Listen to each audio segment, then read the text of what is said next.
Los lunes en Hoy por Hoy Guadiato, Diálogos. Un encuentro con el mundo de la ciencia, de las letras. Diálogos. Francisco Javier de los Ríos te invita cada lunes a las 13:30 a una entrevista al detalle con invitados de renombre provincial, nacional e internacional. Diálogos, con la firma del profesor Francisco Javier de los Ríos. Buenas tardes, la 1:30:14 y vamos a dar comienzo a nuestro programa semanal de diálogos. Hoy nos acompaña la doctora Cristina Santamarina Baccari.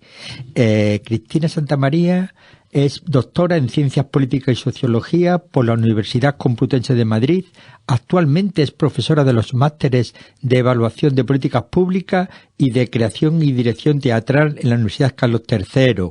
Ha sido directora de estudios del Instituto de Investigación de la Comunicación, Imagen y Opinión Pública, en siglas CIMOP, y responsable de numerosos estudios de temas de género, conflictos sociales, mercado, representaciones ideológicas y opinión pública.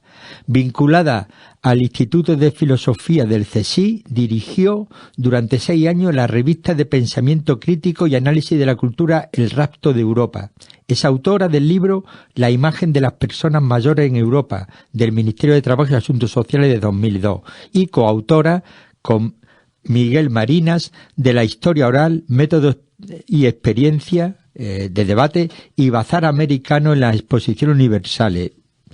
Ha impartido docencia en diversas universidades extranjeras, como México, Cuba, Chile, Francia, Uruguay, punto suspensivo, para no hacerlo eterno, con especial énfasis en género, metodología de investigación social, cambios sociales e identidad.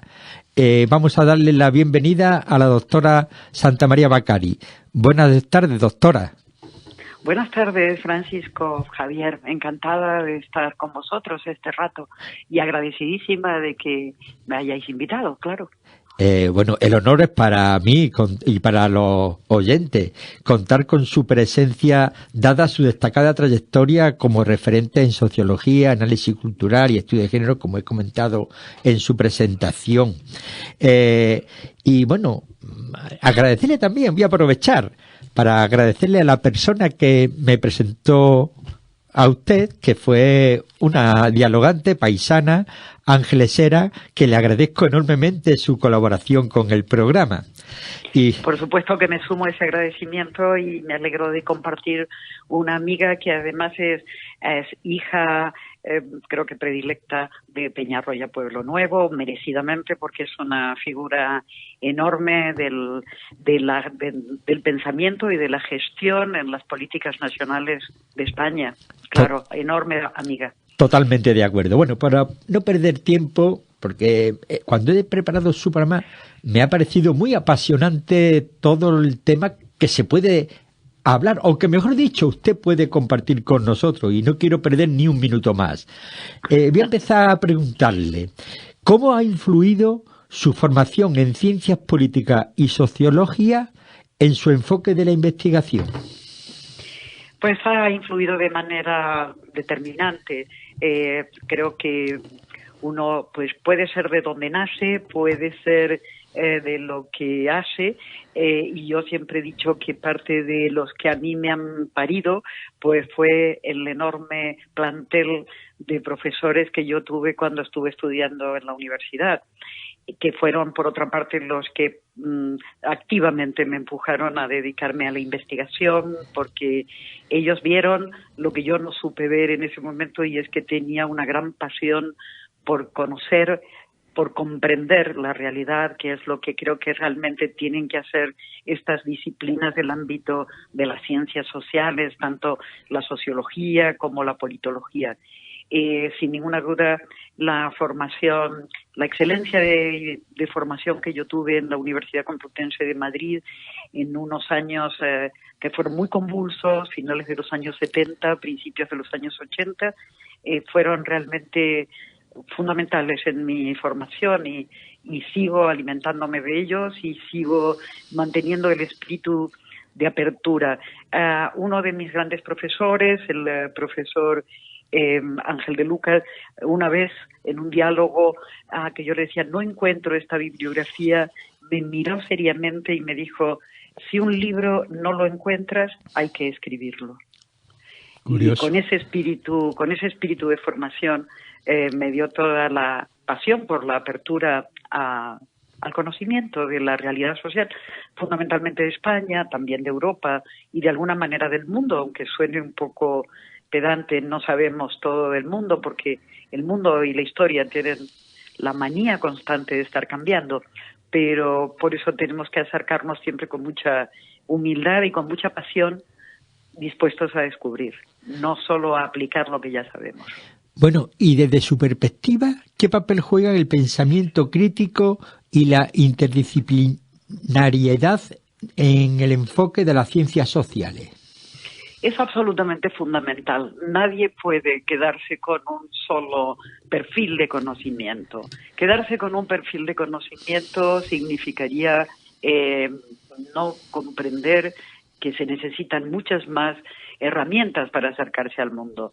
La interdisciplinariedad, tan presente en todo lo que es la teoría crítica, la apertura a nuevas formas de comprender, de saber que estas disciplinas sociales son producto, han nacido como producto justamente de la interdisciplinariedad.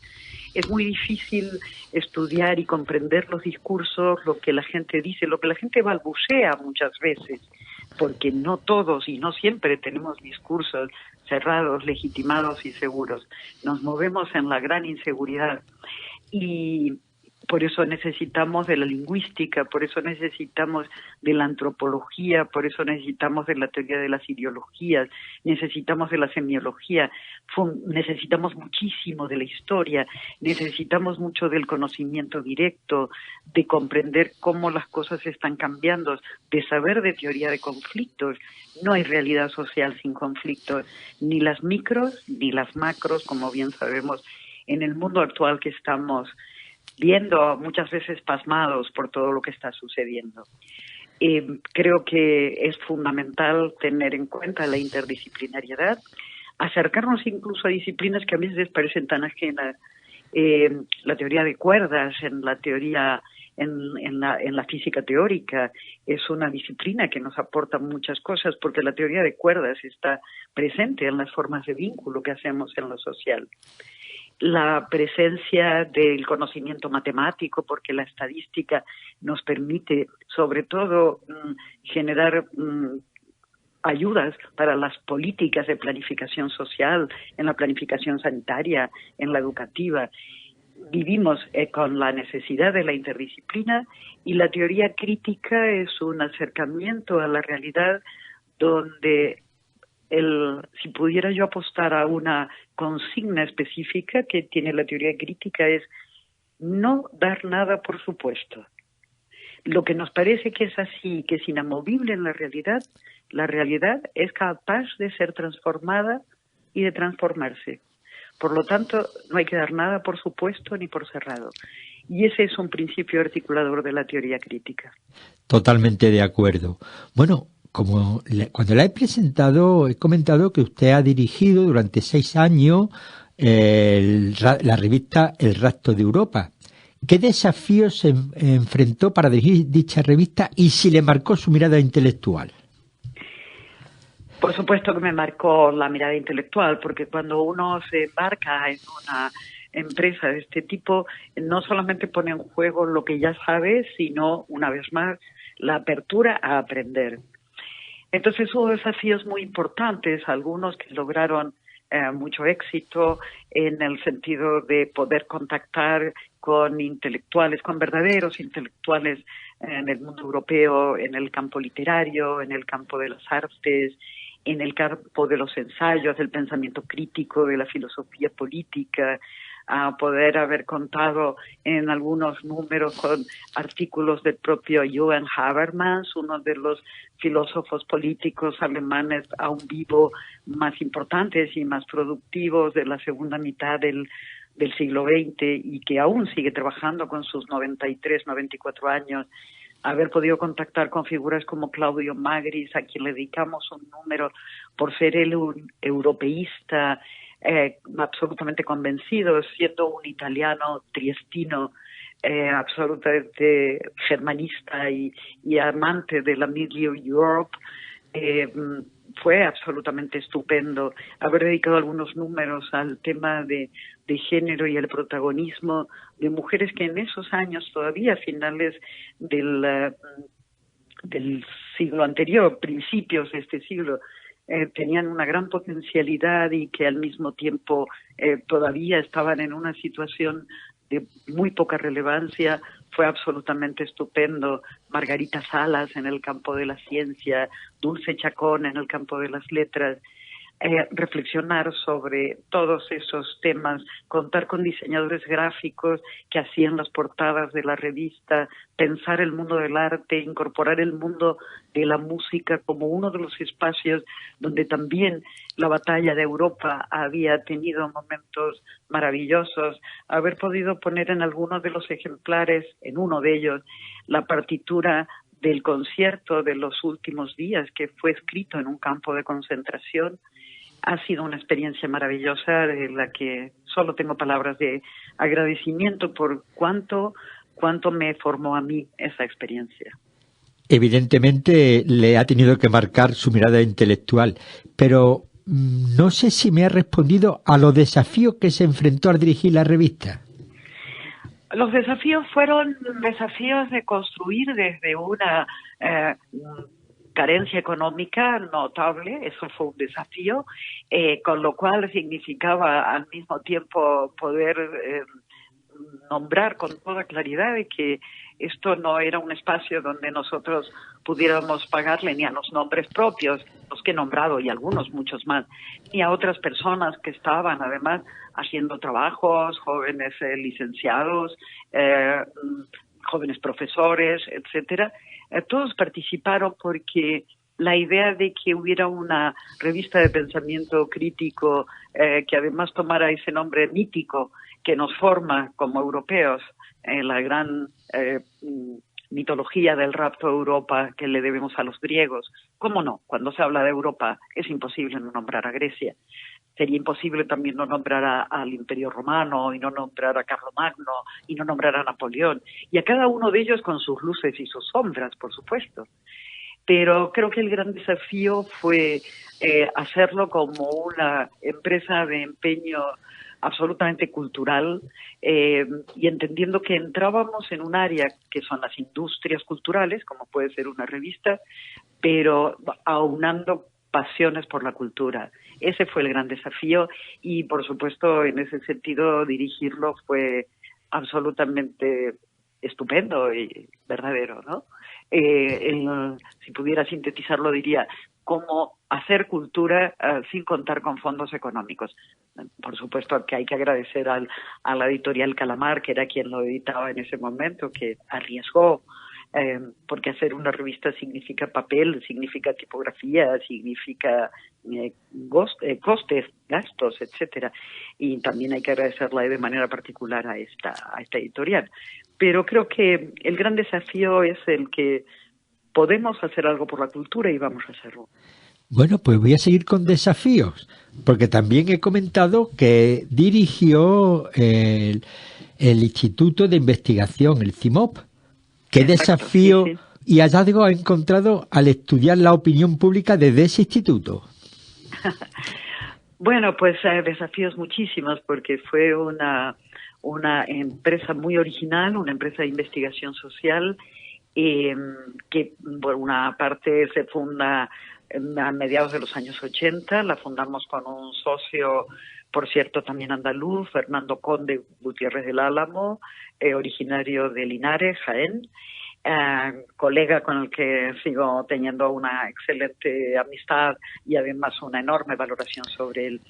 Fueron muchos los desafíos porque atravesamos años muy complejos para la opinión pública, años donde había cambios políticos, fueron muchos años donde hubo que vivir en algunos estudios políticos, en algunas zonas, con la amenaza de ETA, que desgraciadamente todos recordamos, y ojalá los jóvenes no la recuerden y no tengan que volver a recordar nunca esos años tan difíciles. Fueron años donde hubo políticas sociales realmente arriesgadas en muchos casos, como fue pues cuestiones como la ley del aborto, la ley de matrimonio homosexual, una sociedad que sin dejar de tener su respectiva fe católica secularizaba cada vez más sus costumbres, una sociedad que pasó por crisis económicas muy difíciles. La situación de los jóvenes era notablemente compleja, lo sigue siendo. La situación de las mujeres pasaron de la invisibilidad a tener cada vez más protagonismo. La situación de los mayores pasó a tener un lugar importante de sujeto social y sujeto político, de ser una tercera edad a una situación donde los mayores cada vez lograban más años de vida, logramos más años de vida. Entonces ya no se habló más de tercera edad porque había cuarta y quinta edad. Estudiar los procesos de envejecimiento, cómo se estaban dando en Europa, cómo se estaban dando en España, los pros, los contras de unas situaciones y de otras. Estudiar el tema de los cambios y de la importancia de la lengua castellana en el desarrollo de la ciencia, a ser atravesados por la revolución tecnológica en los años 90 y el cambio. Nosotros comenzamos con máquinas de escribir a hacer nuestros estudios y nuestros informes, y eso nos atravesó por Internet y luego por los diferentes soportes que fueron llegando y que siguen llegando y que cada vez se cambian con más aceleración. Asomarse a una sociedad que sentía que tenía que sumarse a los cambios sociales para no perder el tren después de los años tan complejos, tan oscuros, tan difíciles y tan rígidos que fueron los años del franquismo. En fin, son tantos los cambios que hubo que ha sido, una vez más, no tengo otra palabra, que una verdadera pasión de ver cómo iba cambiando la realidad misma en la que estamos viviendo, porque ese es lo complejo de las ciencias sociales, que lo que estudiamos es el mismo aire en el que vivimos, y eso lo hace, por una parte, complejísimo, y por otra parte, absolutamente desafiante. ¿Qué cambio ha observado usted en las últimas décadas de las creencias, actitudes, valores y normas sociales que una sociedad atribuye a las personas en función de su sexo, lo que se le denomina representaciones de género? Bueno, los cambios en esa línea, en el caso de la sociedad española, con toda su variedad y su diversidad, ha sido realmente notable. O sea, hoy nos parece tan lógico, es casi una cuestión de imágenes, nos parece tan normal ver a mujeres en cargos políticos, en puestos de dirección, al frente de grandes identidades empresariales, financieras, etcétera, que ya hemos normalizado esa imagen. Hasta hace unos años esa imagen era imposible. Hace unos días, viajando en el autobús, me escuchaba dos señoras mayores, que una le decía a otra en relación al cónclave de la Iglesia Católica, a la búsqueda de un nuevo papa después del fallecimiento del Papa Francisco. Una le decía a otro: qué raro ver todos hombres y solo hombres. Y me quedé absolutamente impactada por esa frase. No eran dos sociólogas, no eran dos politólogas, no eran dos teólogas, seguro que no eran nada de eso. Era la mirada de dos mujeres de la sociedad que les parecía extrañísimo ver solo varones en una institución como la Iglesia Católica.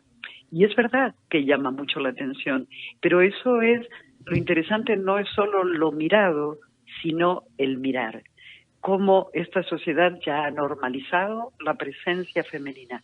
Y eso hace un instante en la historia que sucede, un instante en nuestra historia.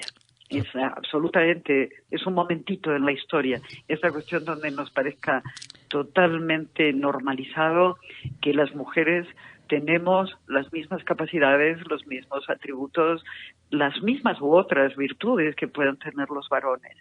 Esa apertura es notablemente poderosa.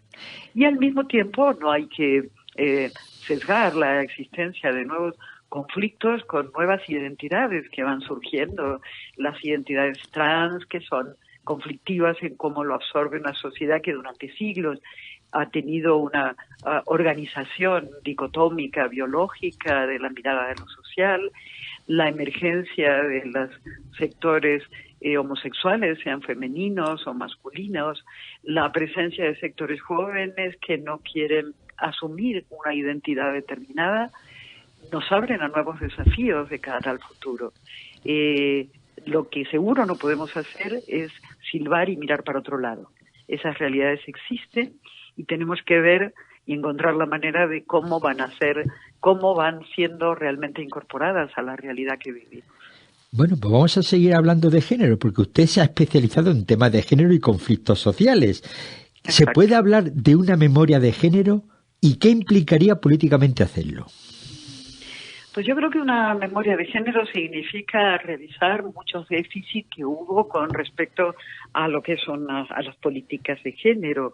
Recordemos que hasta hace 50 años atrás las mujeres no podíamos tener una cuenta corriente o una cartilla de ahorros si no había un varón que nos avalara. En España no. Pasar a esa situación a la realidad de hoy, donde tenemos posiblemente dos sectores de empresas más importantes de España y de Europa y del mundo, el grupo Inditex, dirigido por Marta Ortega, en la banca Santander, dirigido por la señora Botín, dan cuenta de hasta qué punto hay una situación totalmente diferente.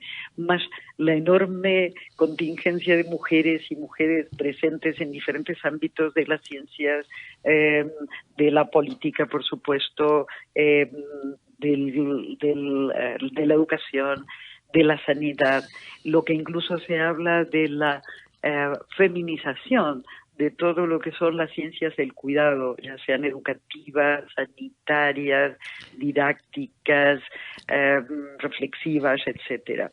Es notable, por ejemplo, que en el ámbito de la arquitectura hay cada vez más mujeres arquitectas frente a varones. En el ámbito de la ingeniería, el crecimiento de mujeres también es notable. Comentaba Margarita Salas, ya fallecida, figura importantísima de la ciencia en este país, que cuando ella estudió en la universidad, sus compañeros la protegían para que pudiera entrar al servicio de varones, porque no había baño para mujeres. Joder. Estaban absolutamente, no cabía en la cabeza de nadie que una mujer fuera a estudiar ciencias. Ya había unas pocas disciplinas, farmacia, maestra. Soy maestra nacional, porque mis padres pensaron que estaba muy bien que una mujer fuera maestra, que yo luego estudiara lo que quisiera, pero que fuera maestra, porque era uno de los ámbitos a los que se nos concedía una presencia posible, ¿no? Es decir, que los cambios en ese sentido son muchísimos y, por supuesto, son, yo creo que mayoritariamente positivos. También es verdad que de pronto hay sectores que se radicalizan notablemente y que entran en una situación como de puesta en exigencia de una política del rencor, que yo creo, de la que yo soy totalmente adversa. No me parece que una política de rencor, hemos sido excluidas, entonces ahora nosotras solas, de la misma forma que nunca he entendido, no ha sucedido en España, pero sí ha sucedido en otros países, que por ejemplo, una marcha feminista se prohíba que vayan varones. Si los varones no entienden la importancia de las mujeres, ¿quiénes lo van a entender? Son los varones quienes tienen que hacerse más feministas casi que las mismas mujeres. Pero un feminismo que sea para el encuentro, o sea, no, por supuesto que no hay nada, una política de género en contra del género masculino. Al contrario, hay una apuesta de construyamos una realidad donde nos reconozcamos como iguales siendo diferentes, como diferentes siendo iguales, y avancemos juntos. Totalmente de acuerdo. Ha hecho usted alusión a un tema que las mujeres cada día están estudiando más. Sin embargo, y nuestra amiga común Ángeles Heras, aquí en Peñarroya, un día, no sé si era el Día de la Niña y la Ciencia posiblemente, habló de que las mujeres no van a las carreras STEM, sí van a las que son de cuidados. ¿No tiene usted esa misma opinión? Bueno, me parece que habría que ir por carreras y aquí sería una vez más una de esas disciplinas que ayudan a la teoría crítica, que son las estadísticas. Está cambiando. O sea, insisto, en el ámbito de arquitectura es bastante probable que en este momento haya más mujeres en datos, más mujeres en arquitectura que varones. En ingeniería siguen siendo más los varones. En las disciplinas como física, como matemáticas, como ingenierías electrónicas, por ejemplo, específicamente, sigue habiendo más varones.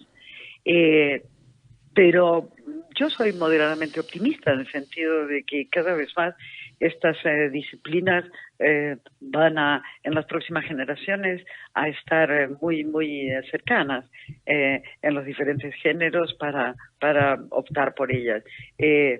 Uno ve cómo los niños y las niñas se educan y se relacionan con el móvil y cómo las abuelas y los abuelos les piden a los nietos o a las nietas de 7, 8, 9, 10 años, ¿me puedes marcar tal cosa? ¿Me puedes hacer tal otro? ¿Me puedes buscar? ¿Me puedes poner esto?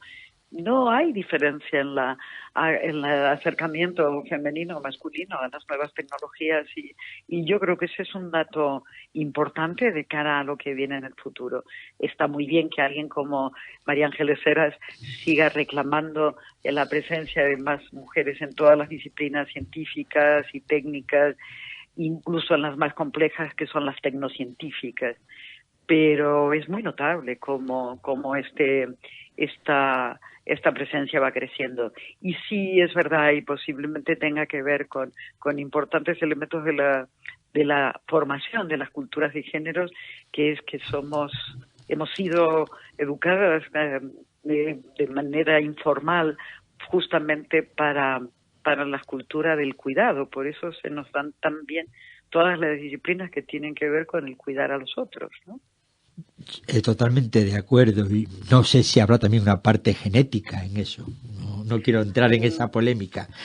No puedo entrar en esa polémica porque no sé de genética. Yo tampoco. También hizo otra alusión, que es curioso, habiendo prácticamente más mujeres que hombres en la vida universitaria, solamente hay 23 rectoras de las 91 universidades. Pero bueno, vamos a cambiar de tema, no me quiero centrar en eso porque el tiempo se nos está acabando lamentablemente. También usted, ¿qué cree que aporta la historia oral como método frente a otro enfoque en ciencias sociales? Bueno, aporta muchísimo porque, primero, la historia oral es parte de la historia real que hemos vivido, ¿no? Hay unas cuestiones donde la historia oral recoge aspectos tan diversos como tradiciones más o menos estipuladas, por ejemplo, muchas de las cosas que a veces se llaman folclore, las canciones, los ritos culturales de las culturas, tanto de los pueblos como de las ciudades, como de las regiones, etcétera. Pero recuperan también, por ejemplo, todo lo que es la educación informal, que en el caso tanto femenino como masculino ha sido tan importante. Ahora nos hemos acostumbrado mucho a una cultura gastronómica con muchos nombres propios y con muchos espacios en los medios de comunicación y en las redes sociales, pero hemos aprendido a cocinar y hemos aprendido a cuidar la casa y hemos aprendido a cuidar a los otros y de los otros y a nosotras mismas y a nosotros mismos a través de la educación informal. Nuestra educación sentimental ha sido una educación informal, donde cabe tanto, por lo menos en el caso de España, la copla, la jota, el flamenco, los cánticos populares, etcétera, como los sistemas de relación entre los diferentes géneros, las formas de seducción, las formas de relacionarnos, las vivencias que hemos tenido en el ámbito de la cultura familiares, es decir, de las culturas comunitarias, en el ámbito de lo privado, las formas de la intimidad, las más satisfactorias y las que han sido más terribles y más conflictivas. Discúlpeme usted, perdone que le interrumpa. Lamentablemente nos quedamos sin tiempo, nos quedan 40 segundos escasos. Yo en estos casos lo único que puedo hacer es lanzarle un reto y si usted quiere volver a participar, estaría encantado de seguir porque me parece apasionante lo que está aportando. Pues encantada de volver a comentar con usted, don Francisco Javier, cuando usted quiera y en el momento que quiera dentro de la agenda del programa. Solo puedo agradecerles que me hayan invitado y este rato de conversación ha sido estupendo y solo a mí también me quedan más ganas de